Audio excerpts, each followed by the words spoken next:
A Bíblia diz no livro de Mateus, no capítulo 12, nos versículos de 1 a 50. Por aquele tempo, num sábado, Jesus passou pelas searas. Estando seus discípulos com fome, começaram a colher espigas e a comer. Os fariseus, vendo isso, disseram a Jesus: olhe, os seus discípulos estão fazendo o que não é lícito fazer num sábado. Mas Jesus lhes disse: vocês não leram o que Davi fez quando ele e os seus companheiros tiveram fome? Como entrou na casa de Deus e comeram os pães da proposição, os quais não era lícito comer, nem a ele, nem aos que estavam com ele, mas exclusivamente aos sacerdotes? Eu falei para vocês que nós teríamos os fariseus e os saduceus frequentemente perseguindo, inquirindo, questionando, incomodando, criticando, perturbando o Senhor Jesus. E tu é inscrito do canal A Bíblia Diz, tu é inscrita do canal A Bíblia Diz, tu tá acompanhando. Nós estamos no capítulo 12 e os fariseus não largam do pé do Senhor Jesus. E aqui, mais uma vez, eles estão testando, vamos dizer assim, querendo pegar o Senhor Jesus numa situação difícil, ou como eles disseram, ilícita. E é Jesus e os seus discípulos. Eles são, vamos dizer assim, educados, prudentes, porque eles dizem: os seus discípulos estão fazendo o que não é lícito. Mas nós sabemos que Jesus passou pelas searas. E estando os seus discípulos com fome, começaram a comer espigas. Então o Senhor Jesus, como líder, como mestre, autorizou, permitiu, liberou. Mas os fariseus usaram de prudência, de sabedoria, para, assim, centralizar, condicionar o problema aos discípulos. Os seus discípulos estão fazendo o que não é lícito. Que é o que as pessoas falam hoje. Ah, de Jesus eu gosto. O meu problema é com a igreja. Jesus é bom, mas os cristãos, os seguidores do Cristo é que tem o problema. Eu parei de ir na igreja não é por causa de Jesus, não. É por causa dos seguidores de Jesus. Porque eu tenho a minha fé em Deus, em Jesus, mas eu não quero conviver com os seus discípulos.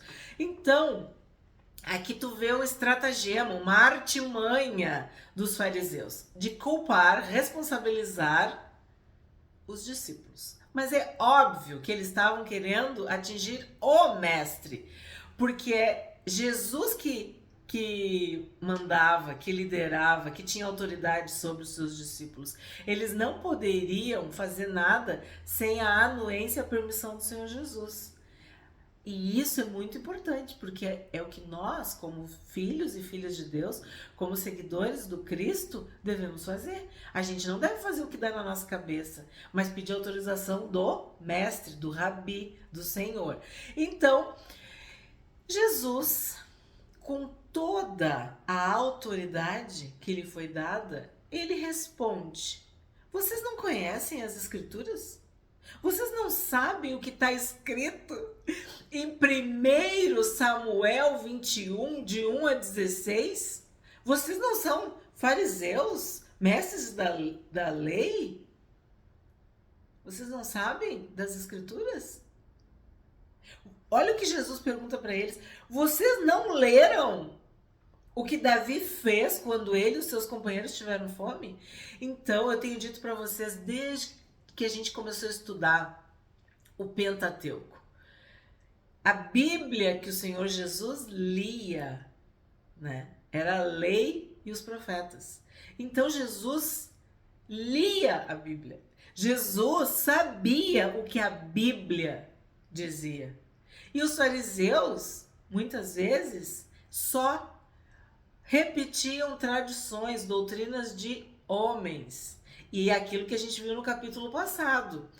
Fardos pesados, cargas pesadas, julgos, né, para controlar, manipular as pessoas, o povo. Então aqui Jesus está sendo bem claro. Ué, por que vocês estão me perguntando isso? Vocês não leram?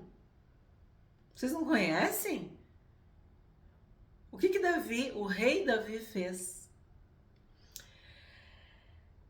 Assim como Jesus falou para Satanás, está escrito.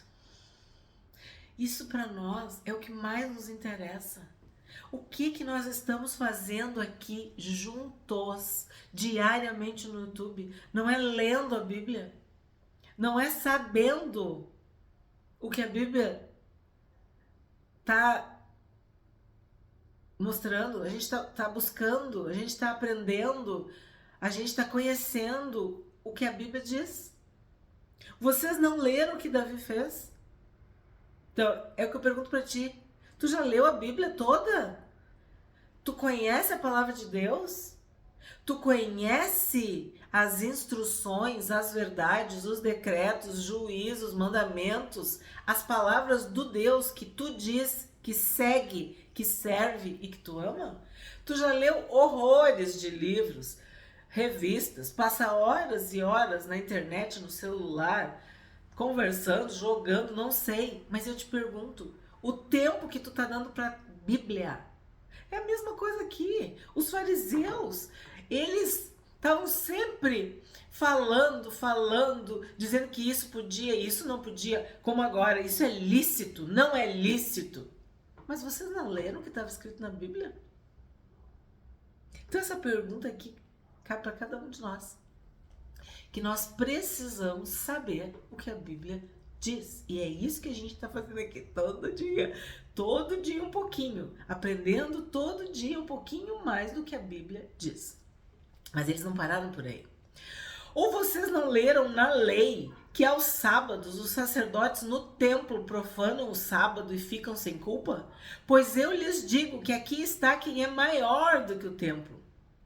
Mas se vocês soubessem o que significa quero misericórdia e não sacrifício, não teriam condenado inocentes, porque o Filho do Homem é Senhor do sábado. Então, qual é a questão aqui? O sábado. O sábado tinha virado um deus, um ídolo, uma forma de manipulação e controle. As pessoas se preocupavam com os aspectos secundários, periféricos, comportamentais, externos da lei. Nós vimos, nós estudamos, nós nos emocionamos com a palavra de Deus, com a lei. Mas o que os fariseus, os saduceus, os líderes, os escribas, os mestres da lei, os anciãos, todos esses religiosos que o próprio Senhor Jesus disse que eram hipócritas e que João Batista falou que era uma raça de víboras, e nós estamos estudando que sim, eles são, eles se apegavam à aparência, à ação, ao comportamento, aquilo que era mensurável, que eles podiam observar, o que eles podiam pegar no pé. Isso é típico da religião. Eles não estavam preocupados com a misericórdia. Então, se eu tô com fome, eu não posso comer. Eu não posso fazer isso. Agora, Jesus disse, se a tua ovelha cair, tu vai salvar a tua ovelha, né? Porque vai ser um prejuízo para ti. Então, o problema todo aqui não era se era lícito, não era lícito, se era permitido fazer isso no sábado. A questão era o controle. E Jesus, nós vimos no Sermão do Monte, ele queria saber daqui, da parte interna, daqui de dentro. Eu, porém, vos digo. Então, tu apontar os erros externos das pessoas é muito fácil. Se é fácil de observar, qualquer um observa. Mas cultivar um interior santo, reto, piedoso, um caráter, uma dignidade, cumprir o que está na Bíblia, ler e praticar, isso sim é diferente. Isso diferencia os meninos dos homens ou os discípulos das multidões, né? A gente tá vendo a diferença. Confessar pecados, se arrepender, ter uma tristeza genuína, produzir frutos dignos de arrependimento. Nada disso importava para os fariseus. O que importava para os fariseus era continuar tendo autoridade, poder, controle, manipular, mandar na vida do povo. E claro, ter ganhos com isso. Então aqui Jesus está dizendo, ó, o Filho do Homem é Senhor do sábado. Deus trabalhou 6 dias e descansou no 7º. E nós vimos que esse 7, ou 7º, significa perfeição, totalidade, algo completo, algo que está perfeito, que está feito do jeito que Deus quer. Então, o que é o princípio por trás do sábado? Jesus está dizendo, misericórdia, não é sacrifício. Obedecer vale mais do que sacrifício. Jesus é o Senhor do sábado. Se o meu Senhor cumpriu, guardou, realizou, fez tudo, está consumado, eu só tenho que descansar. Vinde a mim todos vós que estáis cansados. Então, aqui Jesus está deixando bem claro que é uma hipocrisia dos fariseus. Se invocarem, se incomodarem, porque os discípulos que estavam com fome começaram a colher espigas no sábado. Por quê? O sábado não foi feito para que os fariseus pudessem oprimir o povo. O sábado é algo para santificar, para glorificar Deus e o nome de Deus. E quando que Deus é louvado, adorado e glorificado? Quando seus filhos e suas filhas obedecem. Quando eles têm misericórdia. Quando eles têm amor uns aos outros. Quando a gente pratica, quando a gente vive uma vida de verdade. Não só de fachada, de aparência. Ou cuidando dos minutos para o sábado acabar. Ou tu tá lá parado, fazendo de conta, mas por dentro do teu coração, tu não tá santificando a Deus, nem descansando, nem agindo com misericórdia. Tu só tá controlando o horário quando o sol se pôr, para tu poder fazer tudo que tu queria fazer e que no teu coração tu já tinha feito, porque a tua mente estava ali trabalhando.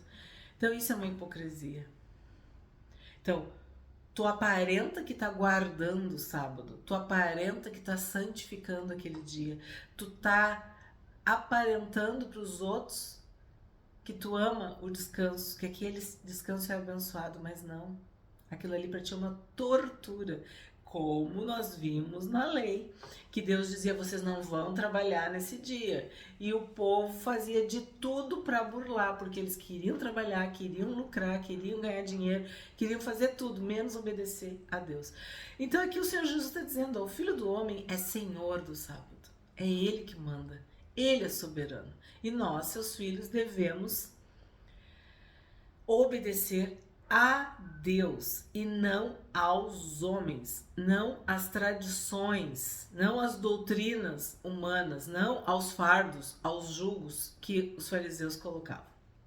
9. Tendo Jesus saído dali, entrou na sinagoga deles. Então ele já deu uma resposta categórica, deixando bem claro que eles estavam sendo hipócritas, porque tanto os sacerdotes quanto Davi, que vamos dizer assim, eram expoentes, né? Eram líderes, eram respeitáveis, quebravam, profanavam o sábado e eles tiveram que ficar quietinhos. Aí Jesus vai agora para a sinagoga deles, dos fariseus. Achava-se ali um homem que tinha uma das mãos ressequida. Então, a fim de o acusar, ó que eu falei, perguntaram a Jesus, é lícito curar no sábado? Ao que Elias respondeu, quem de vocês será o homem que, ó que eu falei,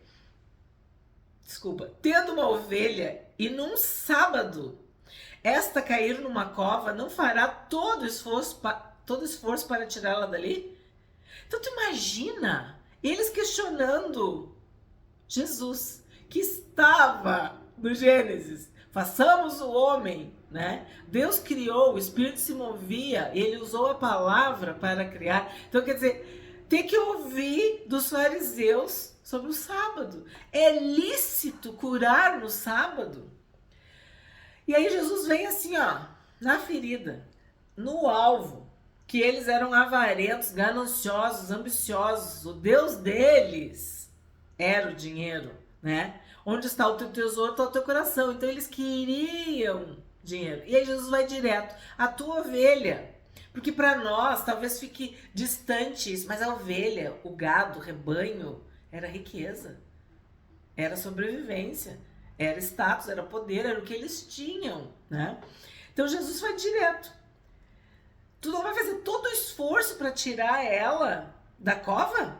Ora, quanto mais vale um homem do que uma ovelha?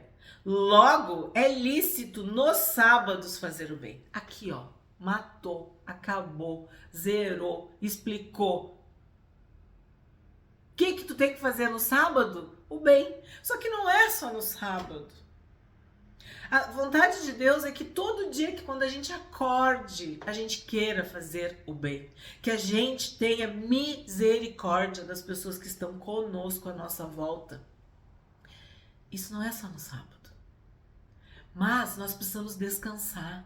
Nós precisamos parar de trabalhar, parar de ganhar dinheiro, parar de correr atrás do vento, atrás de coisas ilusórias, de viver, né, focado neste mundo. Então o Senhor Jesus está deixando bem claro. Vocês estão me criticando, me questionando, ó, acusando, mas é a ovelha de vocês cair num buraco, cair numa cova. Ah, mas vocês, não importa se é sábado, vocês vão salvar a ovelha de vocês, porque vocês não querem ter prejuízo.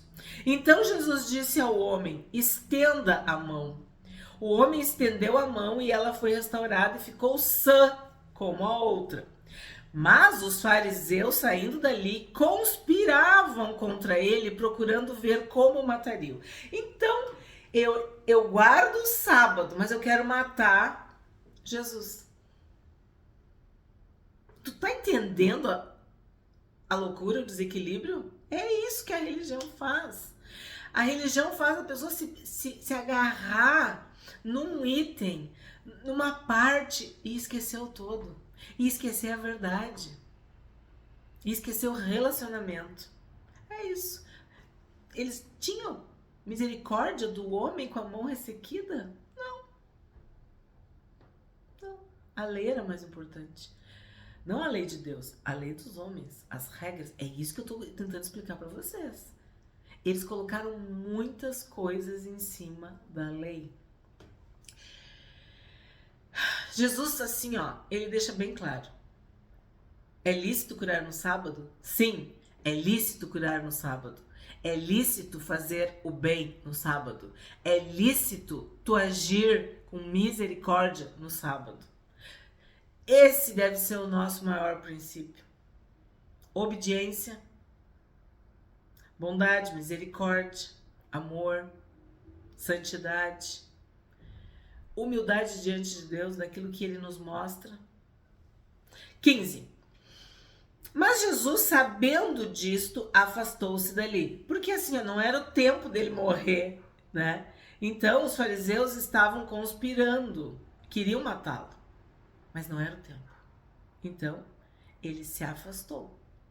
Muitas vezes, tem que fugir. O prudente se esconde, se coloca em segurança. Foi o que Jesus fez.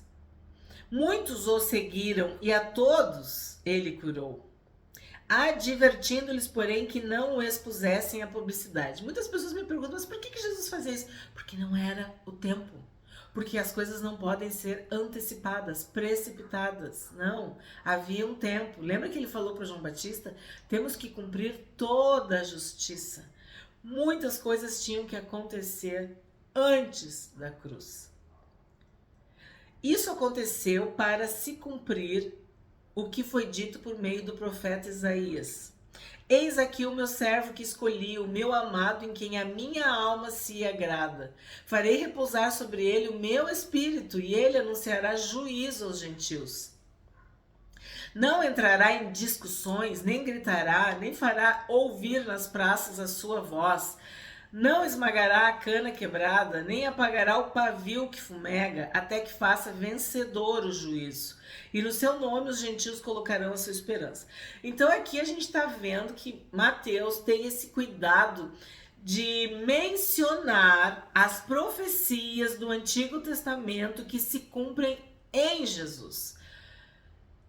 Tudo está sendo ressaltado, destacado, para que aquelas pessoas que verdadeiramente conheciam a lei e os profetas entendessem: oh, é verdade, essa profecia está se cumprindo em Jesus, então ele é o Messias, ele é o Filho de Deus, ele é o filho de Davi esperado.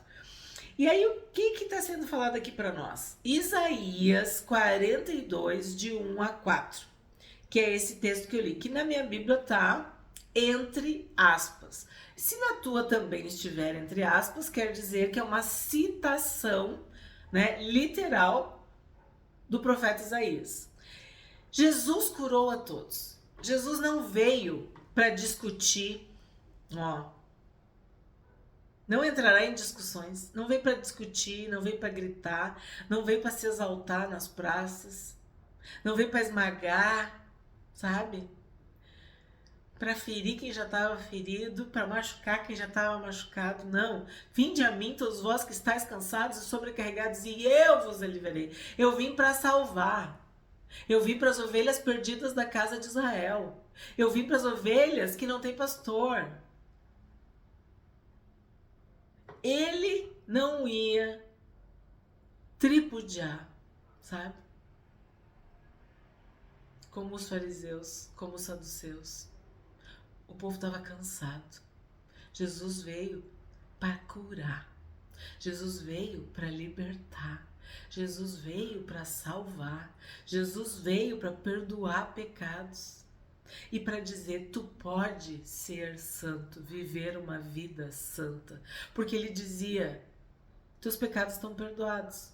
Vai e não peques mais.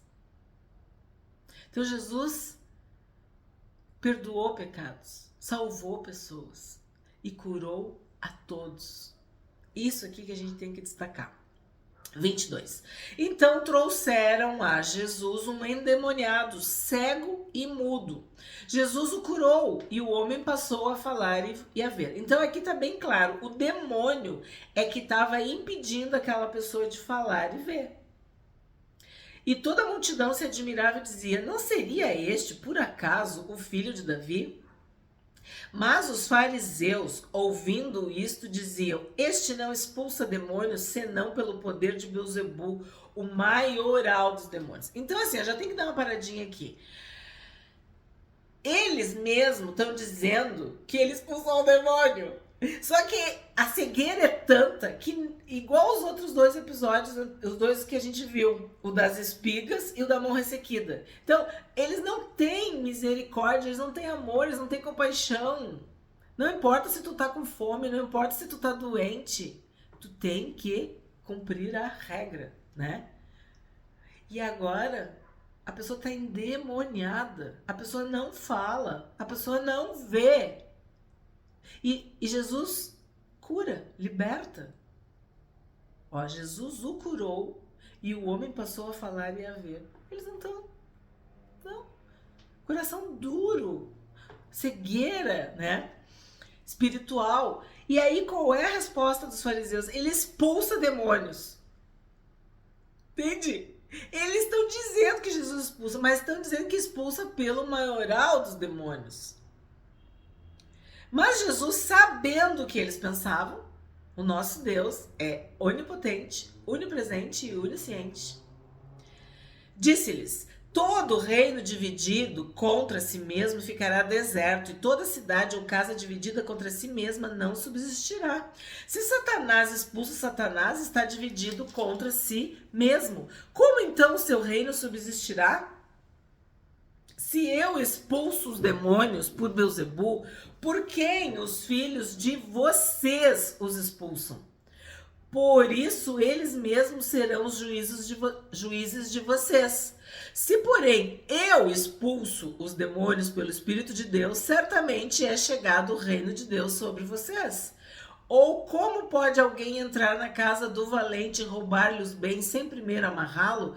E só então saqueará a casa dele? Então a questão é assim, ó. Vocês expulsam demônios? Eu também expulso os demônios. E os demônios precisam ser expulsos, porque eles não vão se retirar se eles não forem expulsos. Então, Jesus está deixando bem claro, um reino, uma cidade, uma casa dividida não ia ficar de pé. Então, não tem lógica o argumento deles de dizer que Satanás ia expulsar Satanás, né? Que o maioral dos demônios ia expulsar o demônio. Não. É falta de inteligência, de sabedoria, de coerência, né? Os argumentos deles eram pífios, né? Eram inconsistentes, não tinha nem lógica. Então, assim, ó, aqui está sendo bem claro que Jesus é o filho de Davi, que ele está cumprindo tudo o que foi dito sobre ele. Os fariseus não estavam nem coordenando o que estavam falando. E Jesus curou.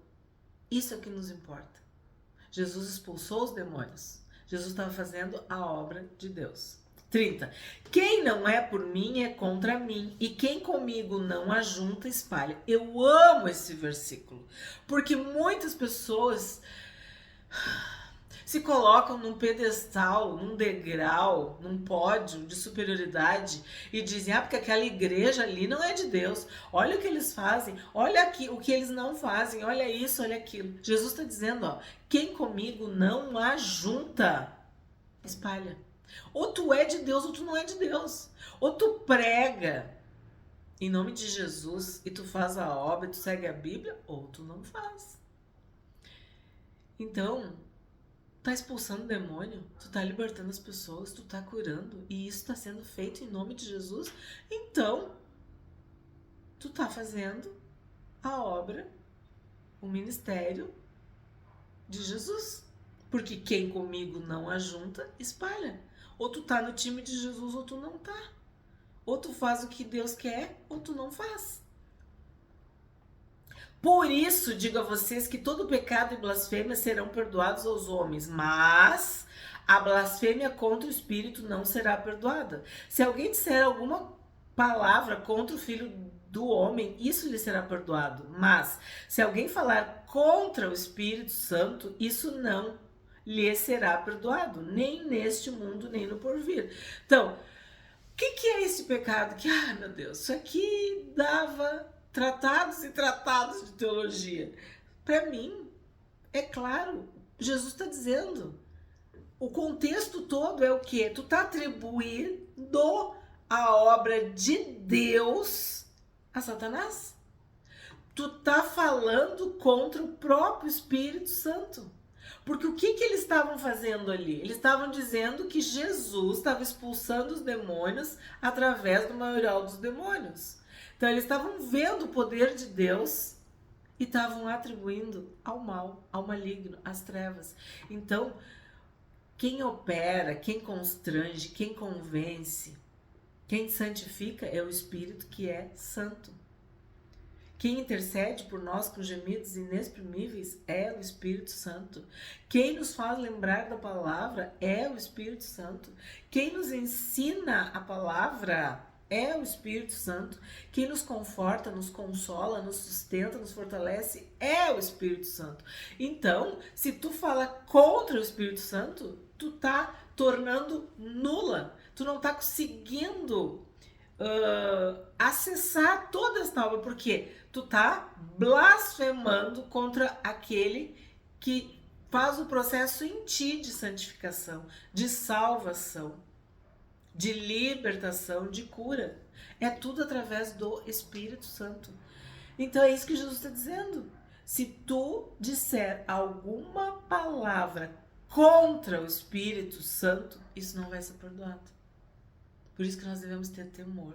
e conhecer a palavra de Deus, para não cairmos em heresias, em blasfêmias e em enganos. E isso é o que eu mais quero, que todos e todas que estão aqui neste canal conheçam a palavra de Deus. Por isso que a gente lê palavra por palavra, por isso que a gente lê versículo por versículo, por isso que a gente lê capítulo por capítulo, para não cairmos no engano, porque uma pessoa que tem a palavra de Deus, ela não é enganada, ela não vai ser um herege, não vai cair em heresia, não vai cair em conversa, em comichão, sabe, nos ouvidos. Não.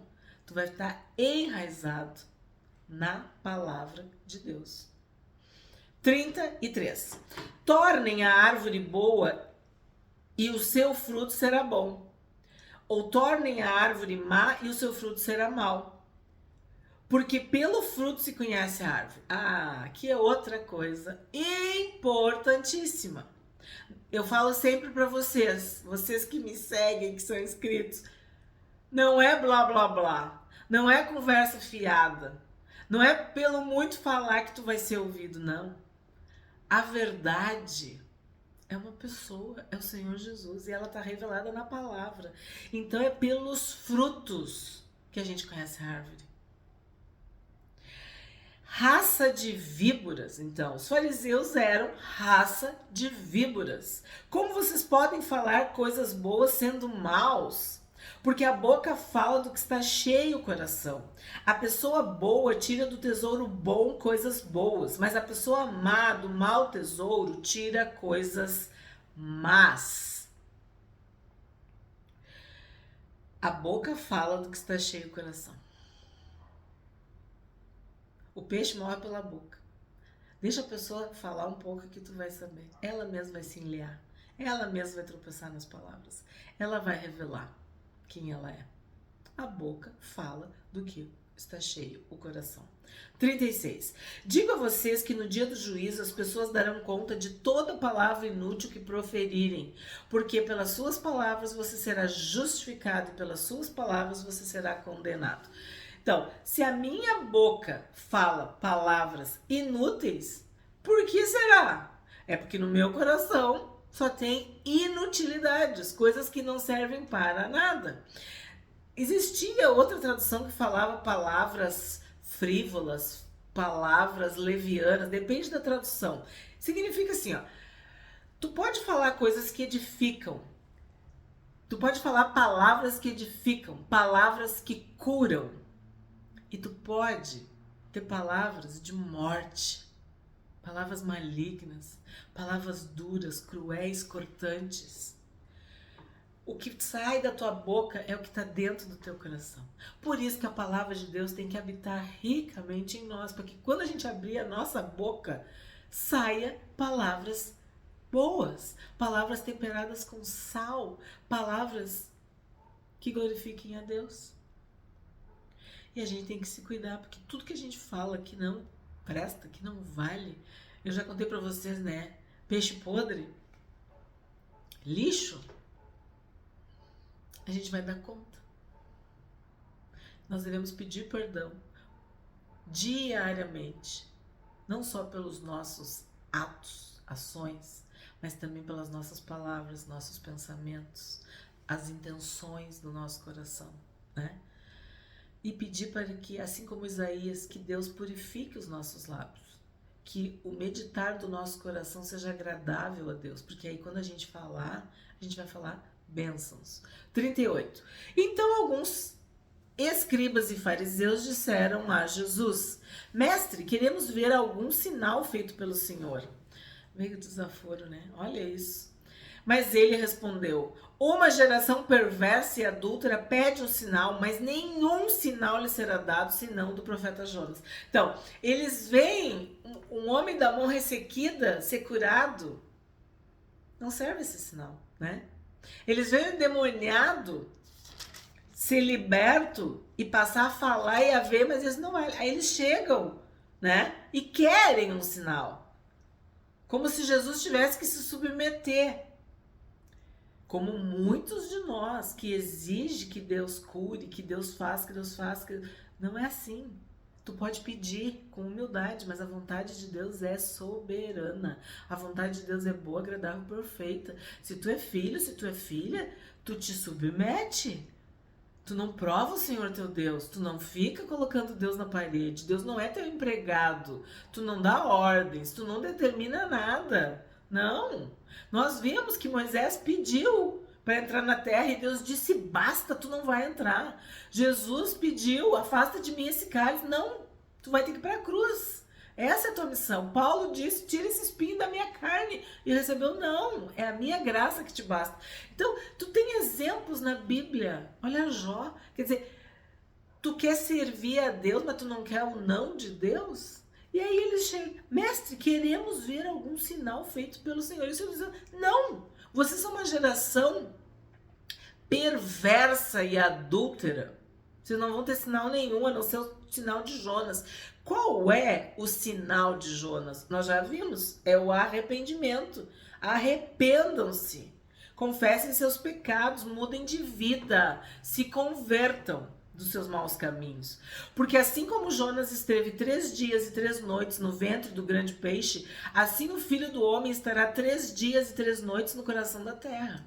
Então, tu crê no Senhor Jesus, que Ele morreu e ressuscitou, que o sangue dele perdoa pecados, que o nome dele está acima de todo nome. Então, invoca esse nome que tu vai ser salvo.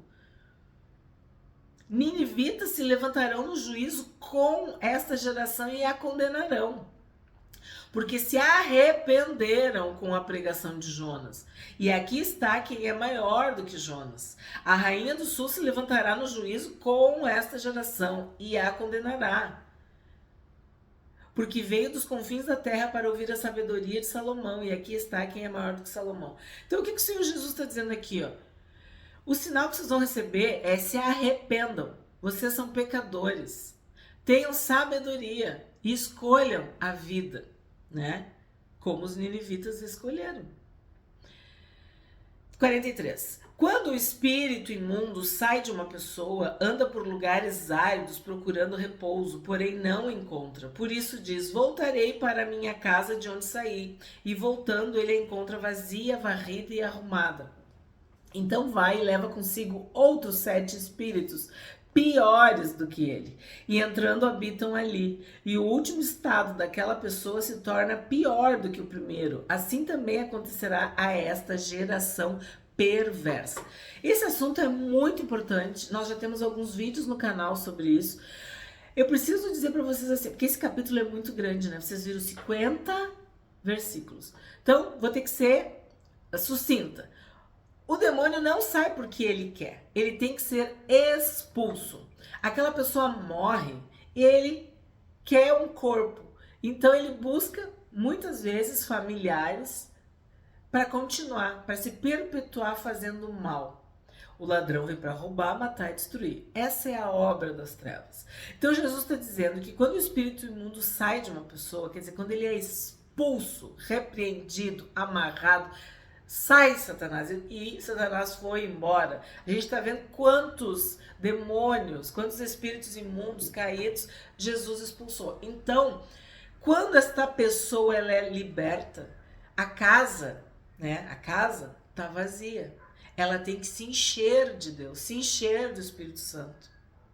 Porque senão, aquele demônio volta trazendo mais 7 piores do que ele. E o estado piora. Quer dizer, o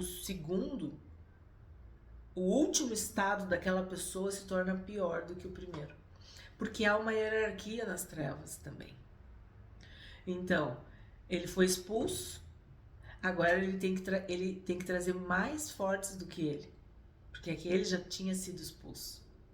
Então ele vai resistir. Ele vai querer ficar naquela casa, naquela família, naquele pai. E a gente sabe que tem famílias que o avô... Vou dar um exemplo, tá? De vícios, vamos dizer assim. O avô tinha vício, aí o pai tem vício, aí o filho tem vício, aí o neto tem vício. Tem outros que são do crime, que são desonestos, tem espíritos de enfermidades. Coisas que é porque aquela pessoa morreu e não foi liberta. E aí aquele demônio anda por lugares áridos procurando repouso. E aí vem mais 7 piores do que ele. E a gente tem visto pessoas que eram de Deus, que se desviam, que se afastam, que não renunciam ao pecado, e elas vão para um estado muito pior, uma situação deplorável, miserável, por causa da opressão maligna. 46. Mas nós vamos tratar mais disso ao longo do Evangelho de Mateus. Enquanto Jesus ainda falava ao povo, eis que a mãe e os irmãos dele estavam do lado de fora, procurando falar com ele. E alguém lhe disse: a sua mãe e os seus irmãos estão lá fora e querem falar com o Senhor. Então aqui Jesus vai fazer uma frase, um comentário, mas eu quero falar desses dois antes. Que sim, Jesus tinha irmãos e irmãs. José não teve relações com Maria até que Jesus nascesse. Mas após o nascimento de Jesus, eles eram um casal. E Maria teve outros filhos e outras filhas. Então tem alguns versículos que deixam bem claro de que a mãe de Jesus, os irmãos de Jesus e as irmãs de Jesus. 48. Porém, Jesus respondeu ao que lhe trouxe o aviso: quem é a minha mãe e quem são os meus irmãos? E estendendo a mão para os discípulos, disse: eis minha mãe e meus irmãos. Portanto, aquele que fizer a vontade de meu Pai Celeste, esse é meu irmão, minha irmã e minha mãe. Então, por que a gente se chama de irmão? Porque nós somos da família de Deus, da família de Jesus. Quem faz a vontade do Pai é mãe, irmã e irmão de Jesus.